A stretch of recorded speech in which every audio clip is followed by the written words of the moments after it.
Hi, this is Shambhavi. Welcome to my weekly podcast about spirituality, love, death, devotion, and waking up while living in a messy world. The Satsang with Shambhavi podcast is recorded live each week with students of our nonprofit community, Jaya Kula. For more information and to find out about attending a satsang, visit jayakula.org. Thanks for listening. Much love to you, wherever and however you are. Many of you know this story, but I'm saying it anyway because it just bears repeating. Ever since I was a little girl, I was very angry with people for not caring about each other more. Now that just seems so ridiculous to be angry at people for not caring. But anyway, I was very angry at people for not taking better care of each other. I had a lot of complaints on that score. And I was angry because they weren't kinder to each other. I grew up in a neighborhood that was pretty rough and tumble. There was a lot of emotional violence and some physical violence going on in the neighborhood. And I was upset about that and how people treated each other. Fast forward decades of being annoyed with people for not being kinder. I was doing some practice. I had created this meditation spot up in the hills above Oakland. It was a really cool spot. You had to traipse up there off trail. And I practiced there for years and no one ever saw me or heard me. It was through these very tall grasses and then there was a sort of grove of trees. Anyway, I was practicing up there and I just had this epiphany that if I was so sensitive in noticing all the ways people didn't care enough about each other and all the nuances and fine grain of how they were unkind to each other, that I must know something about kindness and caring, and I should just be that for others. And it was like this whole weight of decades of complaining and feeling upset about other people dropped off me in that moment. I suddenly felt the richness of having something to give rather than the poverty of complaining about what I wasn't getting or what I wasn't seeing in others. I count that as the moment when the hungry ghost left the building, at least mostly, right? Because that is a very hungry ghost thing. No one's caring enough. No one's this enough. No one's that enough. I was quite upset about this. And from that moment on, I just felt, oh, I have a special understanding of this. I'm so laser focused, noticing all these ways in which people are uncaring and unkind. I have a lot of wisdom about that, and I'm just going to be caring and kind and not sit around. And I think in that moment, I had this epiphany. I kind of said out loud, "You're a fucking idiot." Because I had spent all that time complaining about other people when all I needed to do was turn around and give the thing that I wanted to see. This relates to you all too. When you are always on the lookout for what you aren't getting from someone or someone's, you're always on the lookout. You're examining vigilantly everyone else's behavior to see what they are and they aren't giving you. Take note of that. What is it that you think you're not getting from other people and that you're so vigilantly looking out for? Understand that that's the thing or one of the things you have to give. Don't be in self-enforced poverty here. I'm telling you this because it took me 40 plus years to figure this out. I was already in my early 40s when I realized this. So don't wait that long. Or some of you, it's too late to wait that long. But anyway, most of you are younger. Think about what is it that you're always looking to see if other people are giving you. And turn around and give that thing. Don't be a fucking idiot like I was. Okay, this is Satsang, and we start with someone giving me a topic to riff on for a minute, and then we'll have open questions, answers, shares, etc. And Kirtan. Can you talk about loving everybody as a fruit of practice? Well, I don't know if you've heard me say this, but that's like the biggest surprise of my life, basically. that was a fruit of practice. So I don't know how much I have to say about it. Because There's no formal teachings I've ever received about that. You can't really instruct people to love everyone. I mean, and you can try, but good luck with that. This is the problem. There was a article going around this past week from, I guess, a well-known Buddhist teacher. I'd never heard of him, but a lot of other people seem to really respect him. And it was about compassion and gasa and the lack of compassion he was noticing in Buddhist teachers and communities around this, and how we could basically cultivate compassion. And it had all these things people could do and ways they could reorient toward compassion. It was actually quite a sweet article, and I was glad that he wrote it, but none of it's going to work, because it turns out that we can't really cultivate things like love and compassion in a positive way. We can't do things to add on compassion and add on love for everyone where it isn't there yet. This feeling of, when I say love everyone, I mean just wanting the best for everyone and having a feeling of sweetness for everyone. Love is like a convenient word. It doesn't really sum it all up, but it's just something that is there in the natural state. Compassion, and if you want to call it love, it's already there everywhere in full measure. It's just that we are shut off from it in part.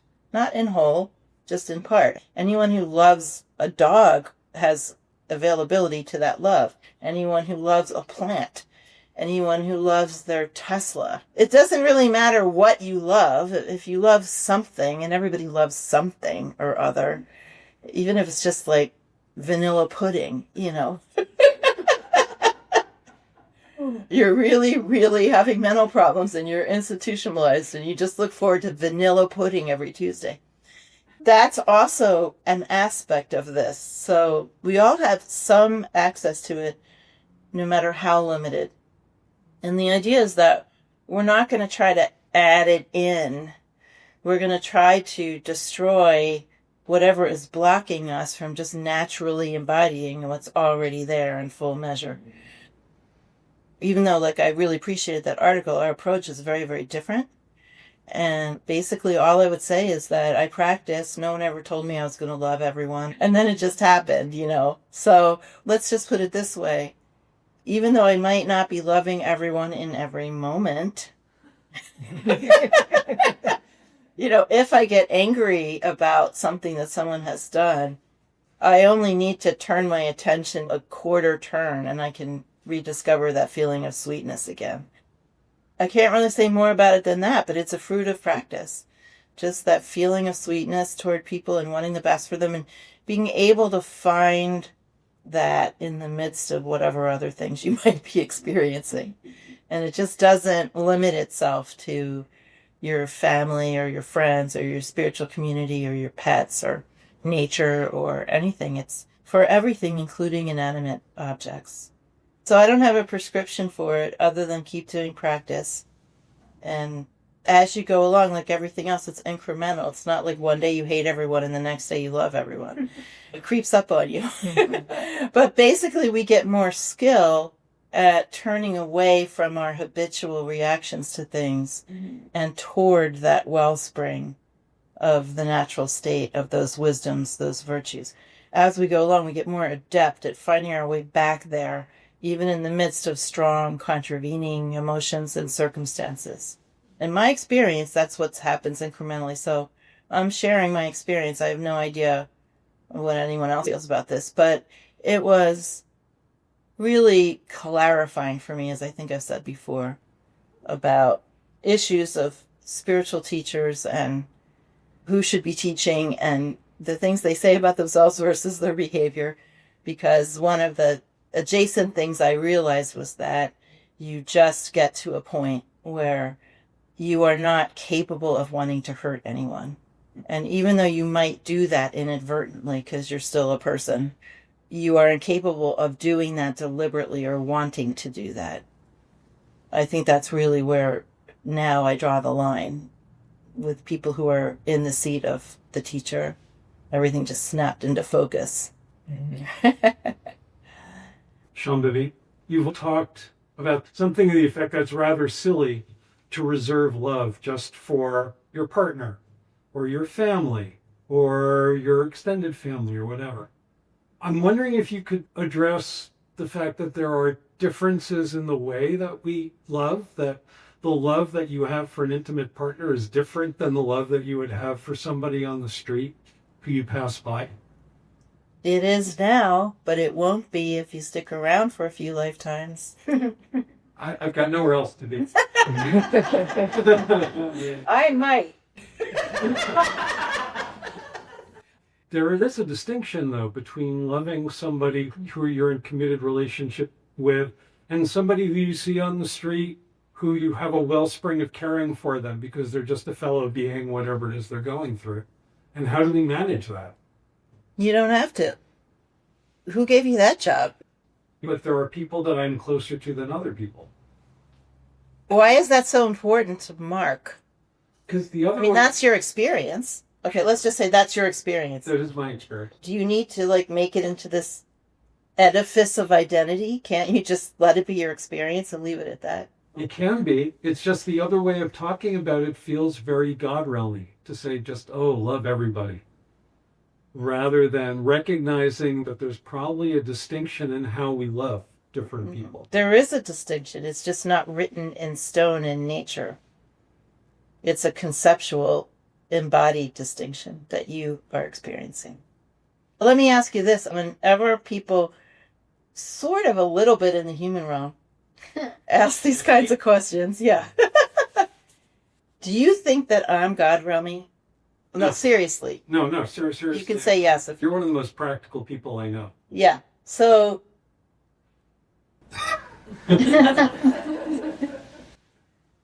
you say it sounds God-realmy.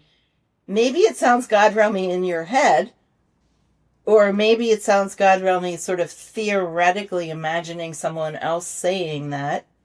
But here you are sitting in front of me, not in front of someone who's saying it in a Hallmark card God-realmy way. And I think that that's the purpose of having a teacher, that you can see the possibility for you in the teacher. But if you keep going to these theoretical, hypothetical situations, then you're going to miss out on that. Know what I'm saying? Yeah. What is your experience of degrees of intimacy that you have with people in terms of recognizing that, yes, you may love everybody, but there are people that you're closer to than others? They're not. They're people I know better, for sure. They're people that I give more time to because they're more on board with what I'm offering. But there's nobody that I have a feeling of more or less intimacy with. That's why I'm saying, yes, you feel that way. Because you've been trained to feel that way. That's a limitation. That's a samskara. When you detrain yourself, you won't feel that anymore. I feel as intimate with this microphone as I do with you. And believe me, that the intimacy I feel with this microphone is more than the intimacy you feel with your most beloved person in your life. Wow. That deserves a wow.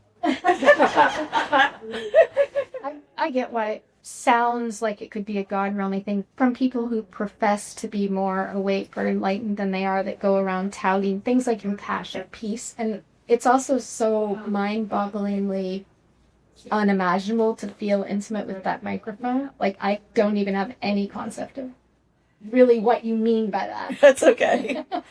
One of the ways to get more of an idea of what I mean by it is look at my behavior. Look at how I am in the world. If I'm not embodying that, then you can call bullshit on me. I'm in this befriending mortality support group with some people.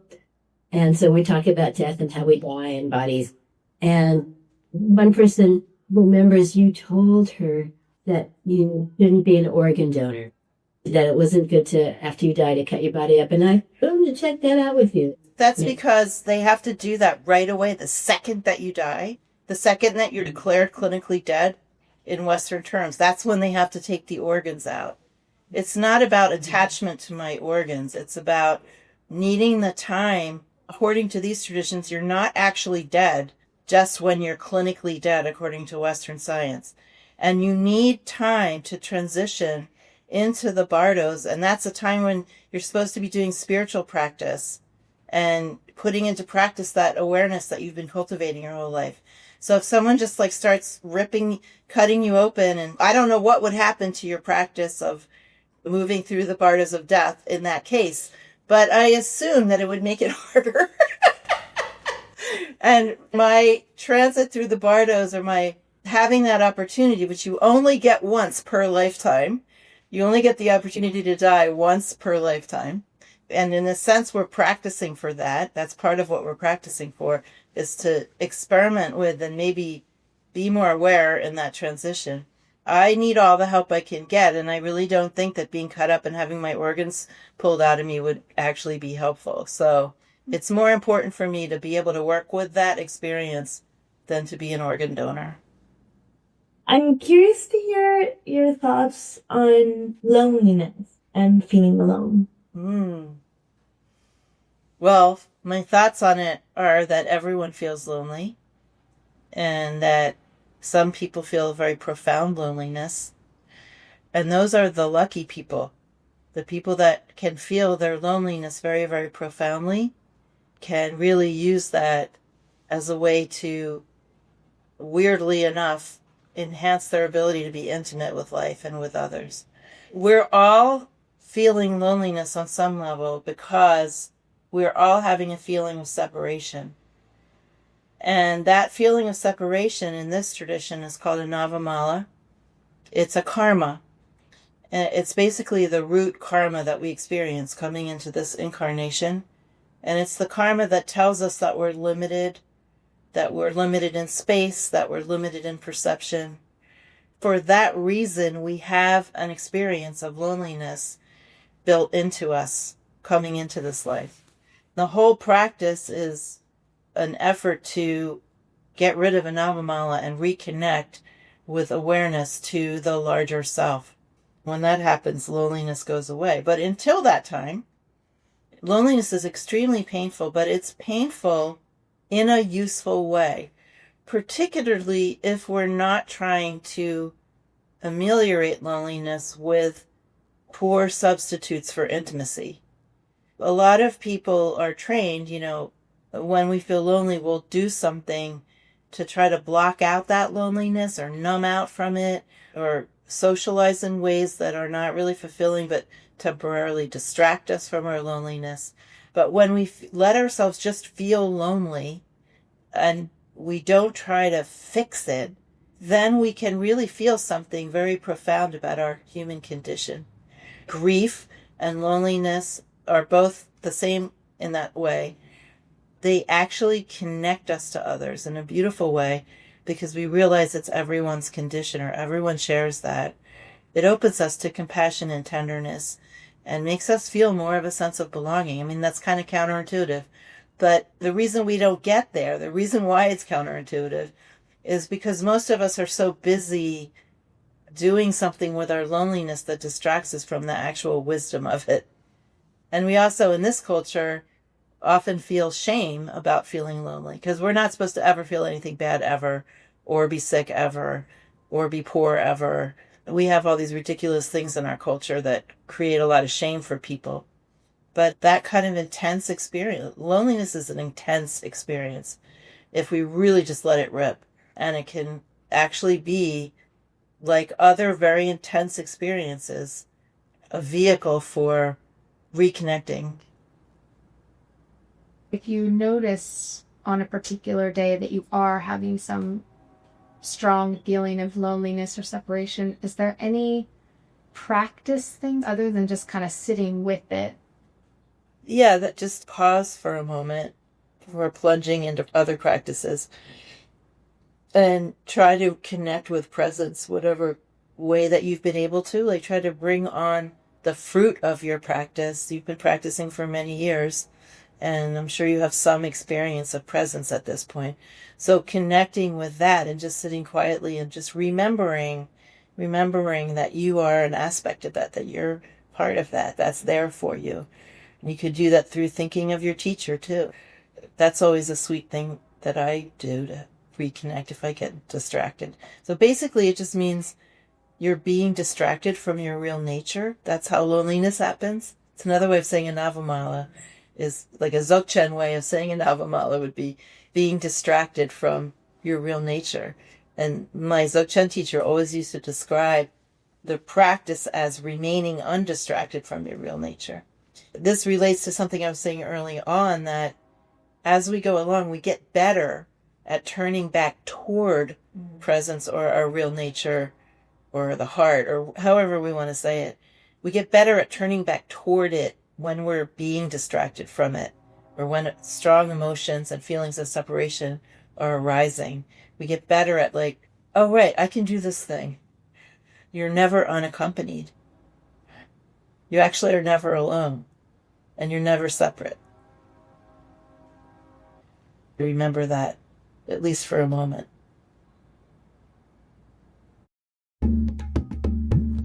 Satsang with Shambhavi is produced by Jaya Kula, a nonprofit community offering opportunities to learn and practice in the direct realization traditions of Trika Shaivism and Dzogchen.